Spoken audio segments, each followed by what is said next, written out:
400 কোটি টাকার সেই পিয়ন জাহাঙ্গীর আলম ইতিমধ্যেই পালিয়েছে আমেরিকায়।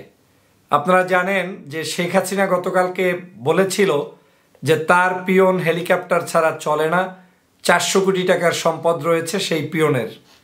আমি তখনই বলেছিলাম যে শেখ হাসিনা শুধুমাত্র পিয়ন, চাকর, বাকর, ড্রাইভার এদের নামগুলো সামনে এনে নিজেকে জাহের করতে চাচ্ছেন যে তিনি এদেশে দুর্নীতির বিরুদ্ধে লড়াই করছেন, কিন্তু আদতে শেখ হাসিনা দুর্নীতির বিরুদ্ধে কোনো লড়াই করছে না, বরং দুর্নীতিগ্রস্ত মানুষদেরকে সুপ্রতিষ্ঠিত করতেই ভূমিকা পালন করে যাচ্ছেন শেখ হাসিনা। শেখ হাসিনার এই শাসনামলে বাংলাদেশের সিংহভাগ মানুষ দরিদ্রতার জাতাকলে পড়লেও তার দলের, তার নেতাকর্মী, তার চাকর বাকর, পিয়ন, ড্রাইভার তারা আঙ্গুল ফুলে কলা গাছের মতো হয়ে গিয়েছে।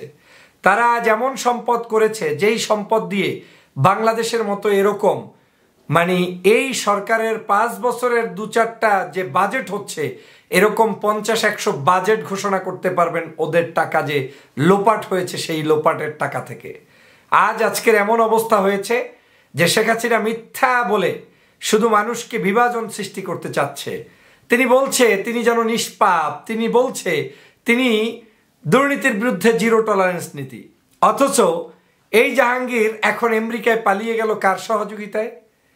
এই নামটা শুধুমাত্র শেখ হাসিনা ব্যবহার করছে এতটুকু নিশ্চিত হয়ে যে জাহাঙ্গীর আমেরিকায় পালিয়ে গিয়েছে। পালানোর আগে তিনি বলেন নাই, যখন তিনি পালিয়ে গিয়েছে নিশ্চিত হয়েছে, আপার সাথে ফোনে কথা বলেছে, আপা নিশ্চিত হয়েছে জাহাঙ্গীর হেফাজতে আছে, টাকা পয়সাও নিয়ে যেতে পেরেছে, তখন এসে আপনি কি করলেন? জাহাঙ্গীরের নাম নিয়ে আপনি একটা বিজ্ঞাপন দিয়ে দিলেন, বিজ্ঞপ্তি দিয়ে দিলেন, আর তখন আপনি ব্যাংকের আপনার কি বলে টাকা পয়সা ক্রোক করার নির্দেশ দেওয়ার জন্য বিভিন্ন সংস্থা সামনে আসলো। কিন্তু আদতে কি ব্যাংকে কোনো টাকা এখন আর আছে? যেই লোক আমেরিকায় চলে গিয়েছে সেই লোকের নাম আপনি গতকালকে বলে দিয়ে লাভটা কি? তার মানে শেখ হাসিনা যাদের নাম বলবে আপনি মনে রাখবেন, প্রত্যেককে তিনি সবার আগে হেফাজতে পাঠিয়ে তারপরে নাম বলবেন। এটা আপনি এখন থেকে একদম সহজ সরল সায়েন্স আপনি মিলাই নেবেন যে শেখ হাসিনা কারো নাম বললেই বুঝবেন লোকটা হয় আমেরিকা, নয় কানাডা, নয় অস্ট্রেলিয়া, যে কোনো একটা জায়গায় পালিয়ে গিয়েছে, তাই শেখ হাসিনা বলছে। আপনারা দেখেছেন বেনজিরের নাম যখনই এসেছে, বেনজির বাংলাদেশে নাই।